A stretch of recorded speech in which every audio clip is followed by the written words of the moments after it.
So let's play around with CNNs in action here. Now, if you want to run these CNNs in a reasonable amount of time, like I said, they are very computing intensive, and it is helpful to have the GPU version of TensorFlow installed if you have a system that can support it.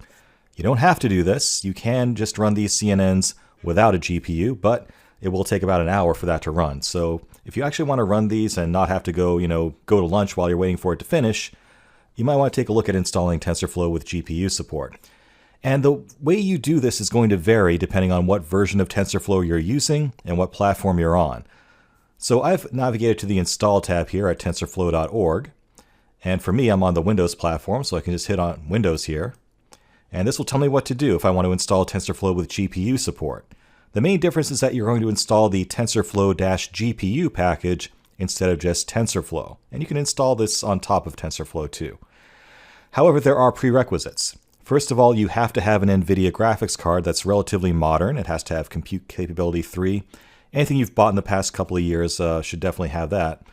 You also need to have the CUDA toolkit installed on your system, and it has to be this specific version of CUDA toolkit, 9.0 at this writing.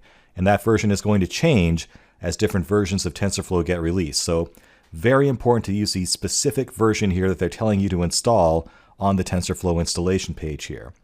For details of how to install that, you can just follow their link here, and it will tell you what to do and where to download the actual toolkit from. Again, make sure you're getting the actual version they're specifying. So right now, as of this recording, 9.2 is the current version.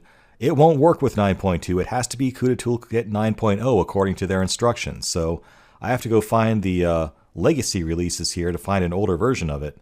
And there's CUDA Toolkit 9.0 where I can download it from there. Okay. Same deal with CUDNN. You need to get specifically version 7.0 of that. So again, they have documentation that they link to, and you have to find version 7 of it. Fortunately, that is what we have currently at the moment, and we can download that. CUDNN is the Deep Neural Network library that runs on top of CUDA, and you do need an account with NVIDIA as a developer for this to work. Anyone can create one. It's easy to sign up, but once you do log in, you'll be allowed to download that. So I've already downloaded and installed that version of CUDA that it wants and that version of CUDNN that it wants to install, so I've taken care of those steps already. What I next need to do is install it into Anaconda. So we're going to go down to installing with Anaconda. And you can see here the magic command is pip install ignore installed upgrade TensorFlow GPU. So let's go ahead and open up our I'm going to close out of my existing Anaconda prompt here, make sure I'm running in a clean environment. Open up a new one as an administrator because I'm installing stuff.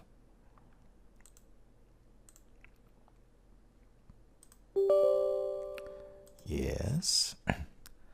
Let's cd to our course materials directory before we forget.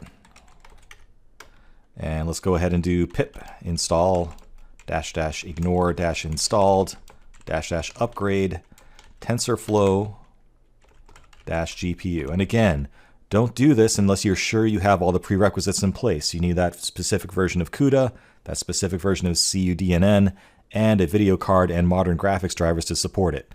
Once you've installed TensorFlow GPU, if any of those requirements aren't present, TensorFlow will no longer work at all. And you're going to find yourself recreating your whole environment from scratch, which is not really fun. Let's just let this do its thing. Okay, TensorFlow GPU installed successfully, so now we can kick off our notebook. Jupyter Notebook. And that should accelerate our CNN quite a bit. So let's go into section 11 and click on Image Classification CNN.ipynb. And let's do image classification. So we have a built-in dataset into Keras that has a dataset of 32 by 32 color images, and they're all categorized into one of 10 classifications of what's in them.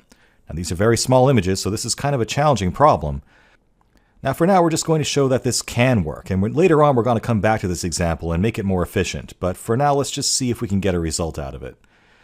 So we'll start by defining the topology of our CNN. So we're going to do a pretty simple topology here. Again, we start by importing what we need. We're going to import TensorFlow itself, the sequential model, and a bunch of different layer types. So we're going to be using dense conv2D, not using max pooling 2D yet, we're going to get back to that later. Drop out and flatten. All right, so we're going to create our sequential model. start with our convolution layer using a 3x3 kernel. So this is going to process every 3x3 chunk of the image as a individual entity and roll that on up. We're going to use the ReLU activation function on that, and the input shape will be whatever we pass into this function. So we're creating a function to actually create a model for a given set of data. And that's so we can create this model using different data inputs over and over again. We'll then add a dropout layer. As we talked about before, dropout is a way of preventing overfitting, and it also speeds things up a little bit too and spreads out the processing throughout all the neurons in your network. Then we're just going to go straight ahead and flatten that down to a flat layer. So from our 2D image data that we convolved, we're just going to flatten that out to a flat layer of neurons and then feed that into a dense layer of 512 neurons. Do another dropout pass of 50% there to further prevent overfitting. And that will just get fed straight into our output layer of 10 neurons using softmax to choose one of the 10 classification values that come out. And we'll return that model when we're done. So let's execute that. All right. Now we need to load up our data. There is a data set, like I said, installed already into Keras called CIFAR10. And it consists of 50,000 training images and 10,000 test images. And each one of them is a 32 by 32 color image that represents one of 10 different things, and our challenge is to try to predict what thing is in the image just based on the image itself. So first thing we need to do is load it up, and we'll take a look at the shape of the data just to make sure we understand how it's organized.